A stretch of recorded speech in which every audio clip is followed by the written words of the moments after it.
Welcome to the Andrew Reader Show. Today we are meeting via Zoom State Representative Philip Green of the 84th District. Thank you for being here today, Philip. It's wonderful to be here.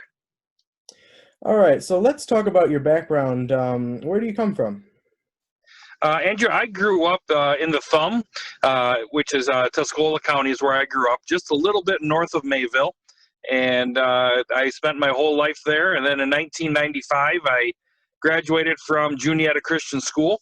And I went down to Pensacola Christian College in Pensacola, Florida to study youth ministry. And was there, finished 4-year degree in 4 years, which is a pretty good accomplishment. And then I was a youth pastor out in Oshkosh, Wisconsin. Then I pastored for 10 years out in Western New York, in Pavilion, New York. Then in 2012, my family and I moved back to what is technically Millington, and now about 9 miles away from where I grew up. And so I live in Millington now and represent the 84th District as their state representative. All right. Well, thank you for being on Speak Life today. All right. Let's see. Why don't you make a few comments about how you value life? So I had mentioned that I had gone away to Pensacola Christian College to study youth ministry.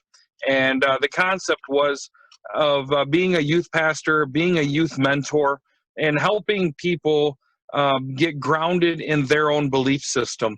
And I don't believe that I don't believe it's really possible to have a biblical worldview where we view ourselves as God created us to be. And in fact, our Declaration of Independence talks about that we are endowed from our Creator with certain inalienable rights, without having a proper view of what life is. And I go back to the book of Jeremiah, where it says that before God formed us in the womb, He had a plan for us. And so being pro-life is a concept that is not a novel idea. It is just allowing God to work in our lives the way that He has intended us to. And so when you look at core convictions, core beliefs, foundational truths that really shape who we are, we have to start with, when does life start? And how valuable is every life? And so I believe that, as we just mentioned, that before we were formed in the womb, God knew us and had a plan for us. So therefore, having that foundational knowledge allows us to build some of our practices based on that. So having that view of life and having a biblical view of life tells us that this is one of the very most important core convictions that we can have. Okay. And so, as most pro-lifers know, all of our pro-life freedoms, I suppose you could say, were lost during Roe versus Wade in 1973. How would you say that affected America? Well, I guess in my view of Roe versus Wade has changed a little bit since I've been in the legislature, because now I begin to understand the amount of time that it takes to get from a thought and a process and work all the way through the court system. So when we look at Roe v. Wade, we see that really for years and decades before that, there was an assault on the unborn babies. And it culminated, sort of the fruit that we see is the Roe v. Wade. And yes, we need to overturn Roe v. Wade. But simply overturning Roe v. Wade is not going to fix the problem. We have to work to change people's hearts and their belief systems that has been drastically altered by their worldview. And it seems that the worldview that is pervasive right now is that health and happiness are the most important things.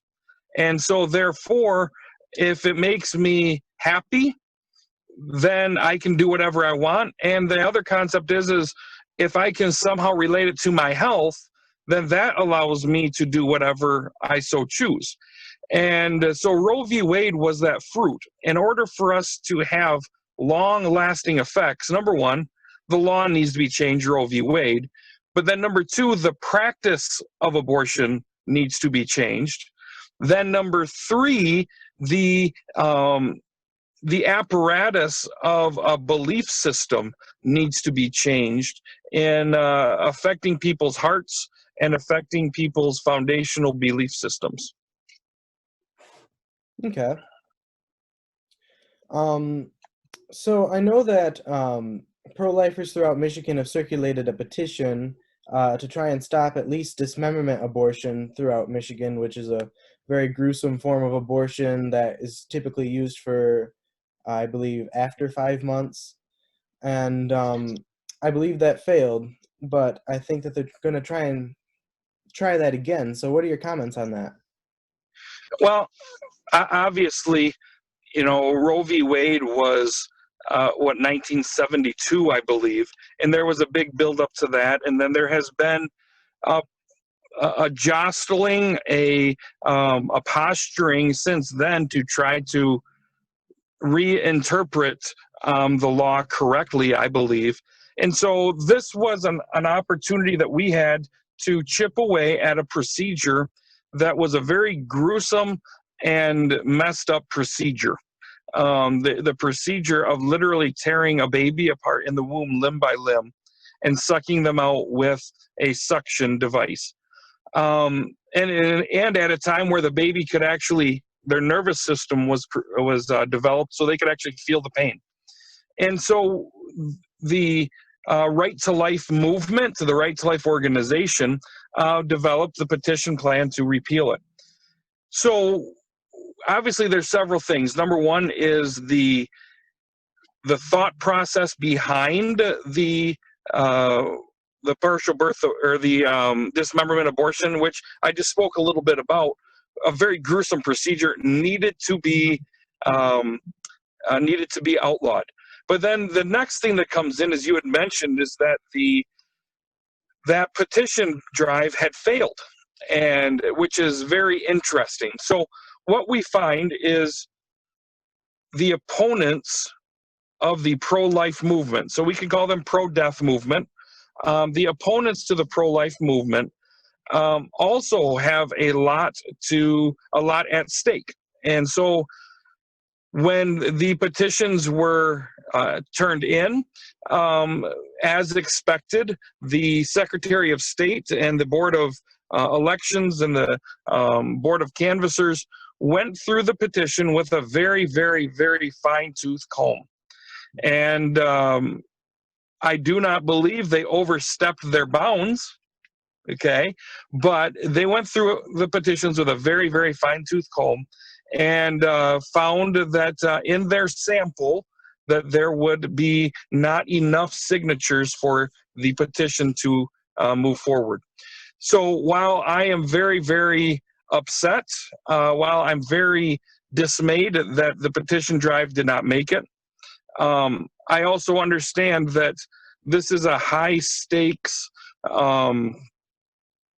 it's a very important issue to both sides.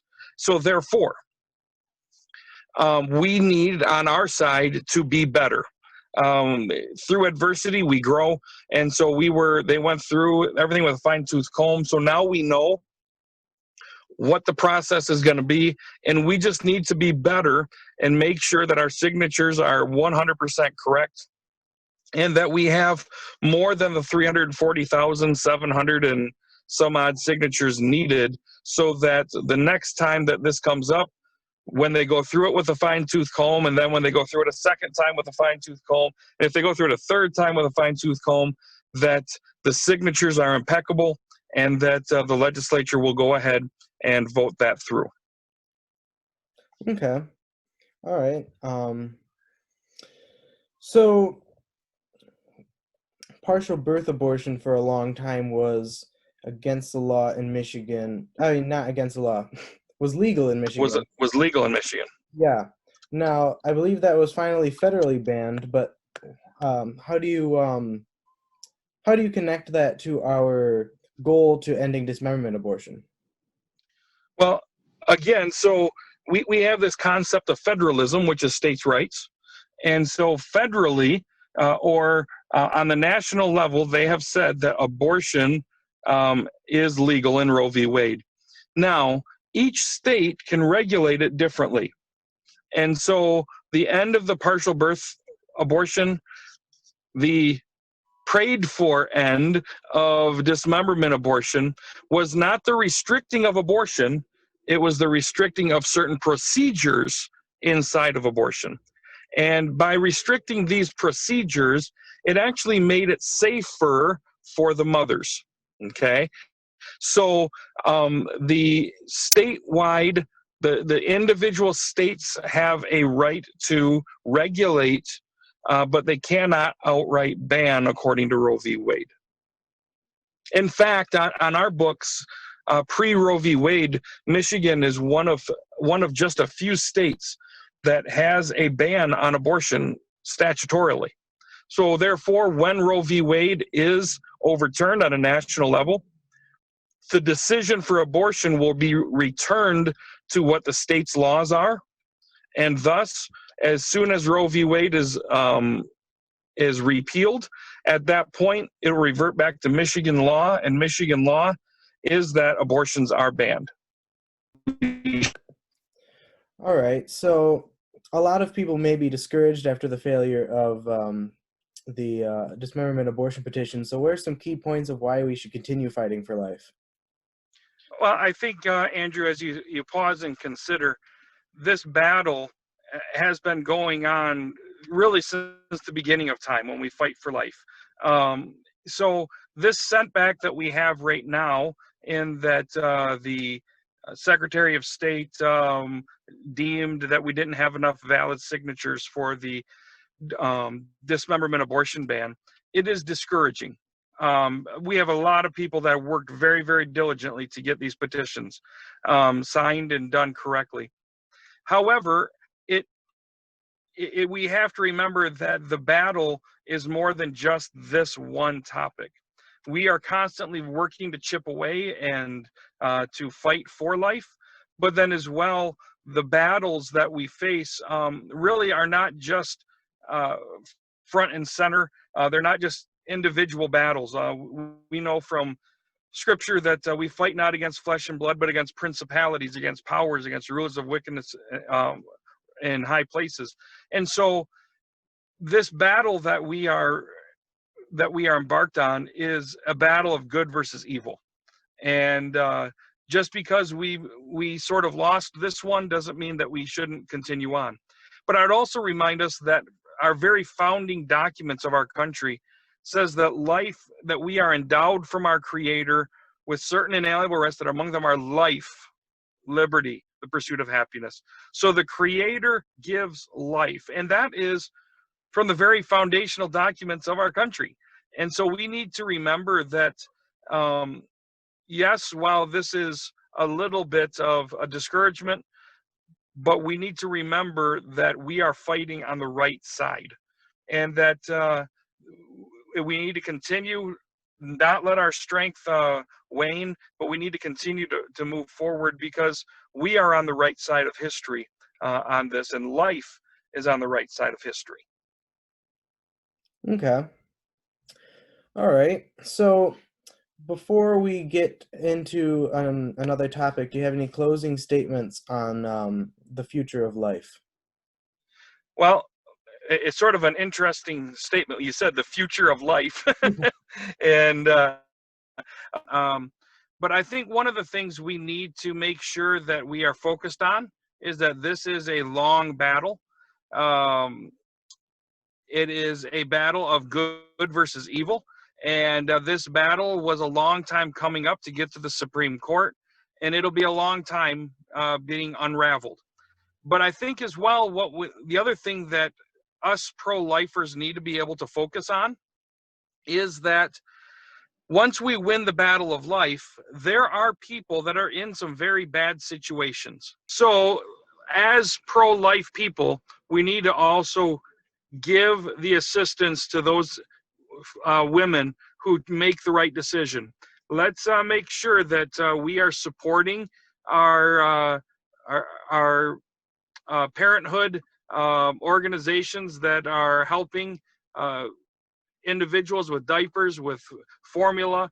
Let's become foster parents. Let's become adoptive parents if needed, so that we can also help those children that we have helped save their lives. All right. Well, thank you very much for being here today, Mr. Green. Thank you for having me, Andrew.